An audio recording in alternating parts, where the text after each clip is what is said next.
Hello प्यारे बच्चों, हम लोग पढ़ रहे हैं क्वांटम नंबर के सवाल सॉल्व कर रहे हैं। ठीक है, तो बहुत सिंपल सवाल हैं। तो यहाँ पे 31वां सवाल है, एच उपकोष में कक्षकों की संख्या क्या होगी। तो बहुत ही सिंपल है। देखो, जो उपकोष होते हैं देखो, S P D F G H I, इस टाइप से उपकोष होते हैं। ठीक है, तो इसमें एक कक्षक होता है, इसमें 3 कक्षक होते हैं। इसका हम ऐसे लिख सकते हैं, एक कक्षक होते हैं, इसमें 3, इसमें 5 और इसमें 7, इसमें 9 और इसमें 11। ठीक है, तो इसमें कुल कितने कक्षक हो जाएंगे? 11 हो जाएंगे। एच में कितने? 11 कक्षक होते हैं। बहुत ही सरल सवाल दिए हैं। नेक्स्ट क्वेश्चन है, सभी कक्षकों में कुल भरे हुए इलेक्ट्रॉनों की संख्या क्या होगी। मतलब जो कक्षक है टोटल, उसमें इलेक्ट्रॉनों की संख्या क्या होगी, जिनकी मुख्य क्वांटम संख्या 2 है और द्विगुणसी क्वांटम संख्या कितनी है? 1 है। तो मतलब n = 2 दे रखा है और l = दे रखा है 1। तो l = 1 है, इसका मतलब m के मान कितने हो जाएंगे? -l से +l तक भाई। ठीक, ये तो हो जाएंगे। ठीक है, तो कक्षक कितने बन जाएंगे इसके अंदर? 3 कक्षक। और एक कक्षक में कितने इलेक्ट्रॉन रह सकते हैं? 2। तो कितने इलेक्ट्रॉन हो जाएंगे? 1 2 3 4 5 6, 6 इलेक्ट्रॉन। ये वाला सही हो गया आपका। 33वां क्वेश्चन देखते हैं, कार्बन का इलेक्ट्रॉनिक विन्यास क्या है? ये बहुत सरल है, 1s2 2s2 2p2। ये वाला सही है। 20 प्रोटॉन वाले नाभिक में, देखो यहाँ दे रखा है जो प्रोटॉन संख्या कितनी है? 20 है। ठीक है, तो बहुत ही सरल सवाल दे रखे हैं इसमें। 20 प्रोटॉन वाले नाभिक में 20 प्रोटॉन वाले नाभिक के परमाणु में इलेक्ट्रॉनों की संख्या कितनी होगी? 20 ही होगी। अगला क्वेश्चन देखते हैं। अगला क्वेश्चन कह रहा है कि 1s2 2s2 और 2p1 2xp1 2py1 2pz1 का इलेक्ट्रॉनिक विन्यास होगा। इसको हम ऐसे भी ले सकते हैं बेटा। देखो, इसको देखो, बहुत ही सिंपल भाषा में हम ऐसे ले सकते हैं समझने के लिए। 1s2 2s2 2p3, तो किसका होता है? नाइट्रोजन का होता है। गिन के देख लो, 2 2 4 और 3 7, तो नाइट्रोजन का हो गया। ठीक है, नेक्स्ट पूछ रहा है, अयुग्मित इलेक्ट्रॉनों की संख्या क्या होगी। जो क्वेश्चन है इसमें, अयुग्मित इलेक्ट्रॉनों की संख्या क्या होगी। तो अयुग्मित इलेक्ट्रॉन का मतलब ये है बिना भरे हुए, अर्ध भरे हुए कक्षक, मतलब जिसमें 2 इलेक्ट्रॉन ना हो। तो देखो, पी है, पी में 1 2 3 भर गए, जबकि पेयरिंग होनी चाहिए, पेयरिंग नहीं है ना, तो इसको हम कहेंगे अयुग्मित। जो सिंगल इलेक्ट्रॉन होता है उसको हम अयुग्मित इलेक्ट्रॉन पढ़ते हैं बेटा। ठीक है, तो कितने हैं? 3 हैं। देखो, 1 2 3 तो है सिंगल सिंगल। ठीक है, बाकी जो 2s है, 2s में तो 2 इलेक्ट्रॉन है ही हैं, और 1s में भी 2 इलेक्ट्रॉन है, बाकी ये सिंगल सिंगल हैं। तो इसका आंसर हो गया सी। अगला क्वेश्चन देखते हैं। बहुत ही सिंपल क्वेश्चन दे रखे हैं। ये सब कंपटीशन, सब नीट के क्वेश्चन करा रहा हूँ मैं आपके लिए, दिख ही रहा है आपको कितनी बार आए हुए हैं। इलेक्ट्रॉन की अधिकतम संख्या एफ उपकोष में रह सकती है। भैया देखो, जो एफ उपकोष होता है इसमें कक्षक कितने रह सकते हैं? 7 कक्षक होते हैं। 1 2 3 4 5 6 7 कक्षक होते हैं, और एक कक्षक में मैक्सिमम 2 इलेक्ट्रॉन रह सकते हैं। तो कुल इलेक्ट्रॉन कितने हो गए? 14 इलेक्ट्रॉन। ठीक है, निम्न में से कौन सा विन्यास एक उत्कृष्ट गैस के लिए निरूपित करता है? ये है 1s2 2s2 2p6। कौन सा कक्षक डंबल आकृति का होता है? पी कक्षक है ना। आपको सब कक्षकों के बारे में बताया गया है। एस कक्षक होता है गोलाकार, ये होता है डंबलाकार, इसकी होती है काफ़ी जटिल संरचना, और ये होती है डबल डंबल स्ट्रक्चर डी। ठीक है, अगला क्वेश्चन देखते हैं बेटा। परमाणु क्रमांक 29 वाले तत्व के परमाणु के डी उपकोष में कुल अयुग्मित इलेक्ट्रॉन कितने होते हैं? बहुत ही सिंपल क्वेश्चन है। तो 0 होते हैं भाई, इसमें तो 0 तो होते हैं। कैसे होते हैं देखो जरा। देखो, 29 परमाणु क्रमांक है कॉपर का।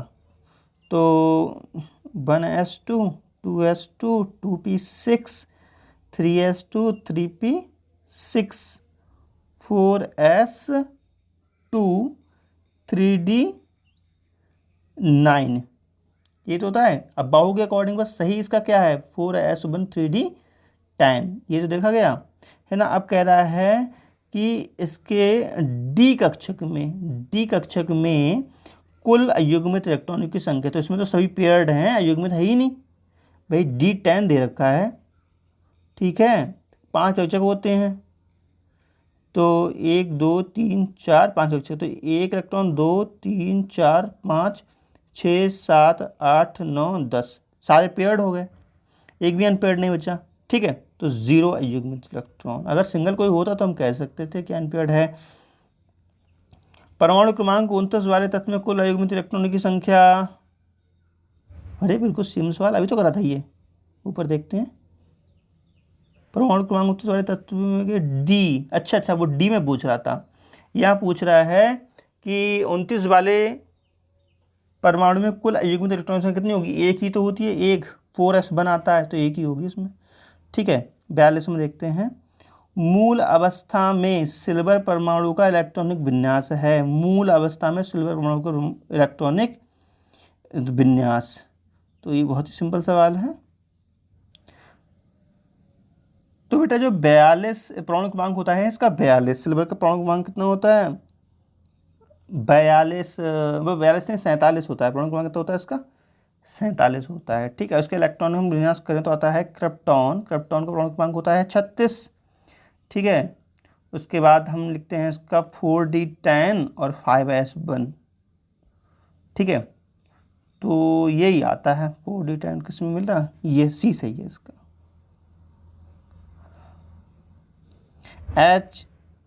H नेगेटिव आयन का इलेक्ट्रॉनिक विन्यास है 1s2, क्योंकि देखो H का क्या होता है वास्तव में, जो H होता है परमाणु क्रमांक 1 होता है, इसका इलेक्ट्रॉनिक विन्यास होता है 1s1, बट एक नेगेटिव चार्ज में और जोड़ देते हैं तो अर्थात एक इलेक्ट्रॉन संख्या बढ़ जाती है तो क्या होता है 1s2, तो ये वाला हो जाएगा।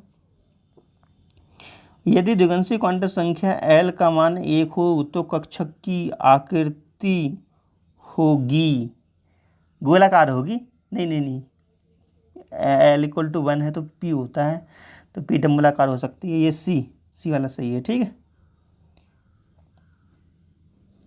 सोडियम परमाणु क्रमांक 11 के अंतिम इलेक्ट्रॉन की चारों क्वांटम संख्याओं के मान ज्ञात कीजिए। बहुत ही सिंपल सवाल है, देखो ऐसा सब करा चुका हूँ मैं आपके लिए। परमाणु क्रमांक 11, 1s2 2s2 2p6 3s1, तो ये 10 हो गया बेटा, और ये 3s1, तो n = कितना आ गया यहाँ पे 3 है ना, और m = 0, L = भी 0 हो जाएगा, m = हो जाएगा प्लस का 1/2, ठीक है। देखो मिल रहा है कहीं, n = 3 प्लस का 1/2, बी वाला सही है यहाँ पे, है ना। नेक्स्ट क्वेश्चन, एक परमाणु जिसके कक्षक में 2 इलेक्ट्रॉन, L में 8 इलेक्ट्रॉन और M में 6 इलेक्ट्रॉन हैं, तो तत्व S में इलेक्ट्रॉनों की संख्या होगी, तो तत्व S में इलेक्ट्रॉनों की संख्या होगी। बहुत ही सिंपल सवाल। तो बेटा समझो इसको करेंगे कैसे। टोटल देखो इलेक्ट्रॉन कितने हैं, यहाँ पर देखो जो हो गए 2 8 10 और 6 16 इलेक्ट्रॉन हैं, तो S में कुल कितने इलेक्ट्रॉन होंगे, तो 16 के लिए इलेक्ट्रॉनिक कॉन्फ़िगरेशन कर लो, 1s2 2s2 2p6 3s2 3p6, count कर लो कितने हो गए तुम्हारे, ये होगा तुम्हारे देखो 10 12 और 3 12 और 4, ये होगा 16, क्लियर। देखो ये हो गया 10 12 4 16। अब एस में पूछा है टोटल इलेक्ट्रॉन, तो एस में देखो 2 इलेक्ट्रॉन तो यही हो गए, 2 इलेक्ट्रॉन ये हो गए, तो कुल कितने हो गए 6 इलेक्ट्रॉन हो गए, क्लियर।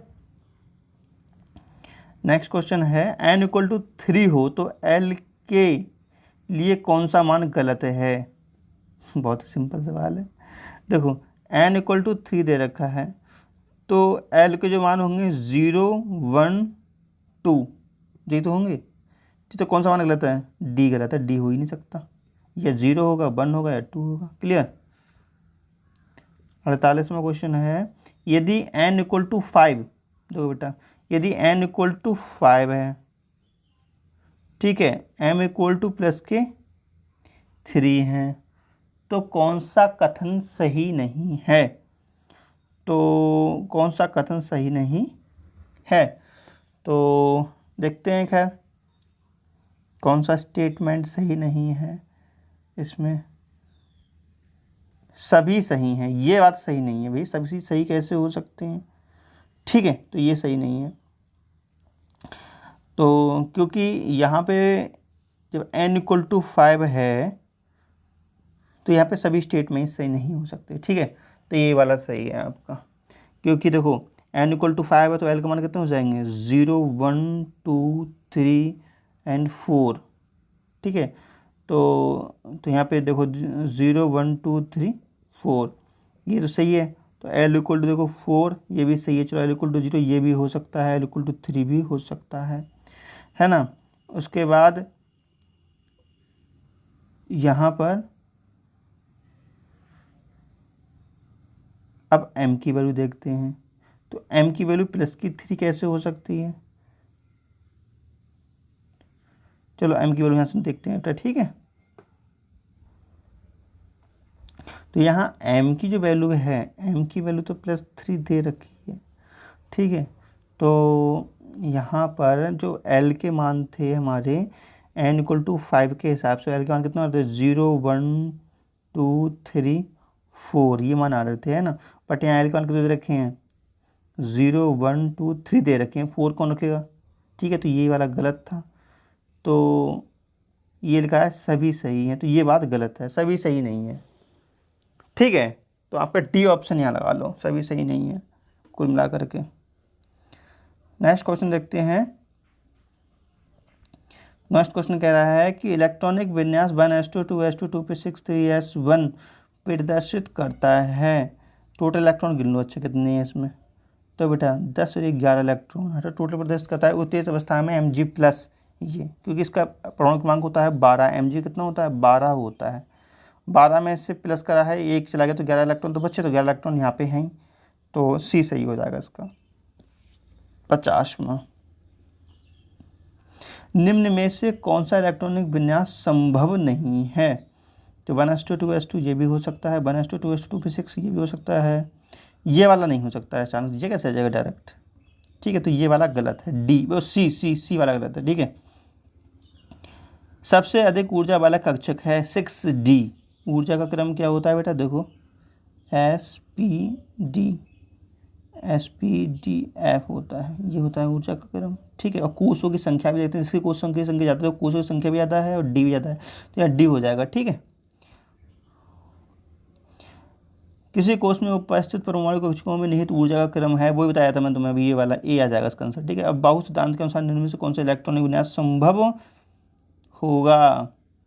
तो 1s2 2s2 2p6, अरे भाई पहले ही वाला सही है, इसमें पढ़ना क्या है आगे? और क्वांटम संख्या n equal to 2 l equal to 1 प्रदर्शित करती है। क्या प्रदर्शित करती है? n इक्वल टू 2, ये वाला सही है, सी। ठीक है, n equal to 2 l equal to 1, तो 1 का मतलब होता है p, n इक्वल होता है तो 2p हो गया, 2p कक्षक, तो ये सही है। तो बेटा इसी टाइप की वीडियो और चाहिए तो कमेंट्स करके बताना। ठीक है, तो मैं इसी टाइप की वीडियो और बनाता हूँ। तो मैं क्वांटम नंबर के सभी सवाल कर देता हूँ नीट के, मतलब जितने कंपटीशन लेवल के, तो फटाफट आप पढ़ते रहिए और सवालों करते रहिए। चैनल को सब्सक्राइब कर लीजिए भाई, फटाफट चैनल को सब्सक्राइब कर लो, सभी लोग सपोर्ट करो यार, तभी तो आगे बढ़ेंगे। Okay, bye bye.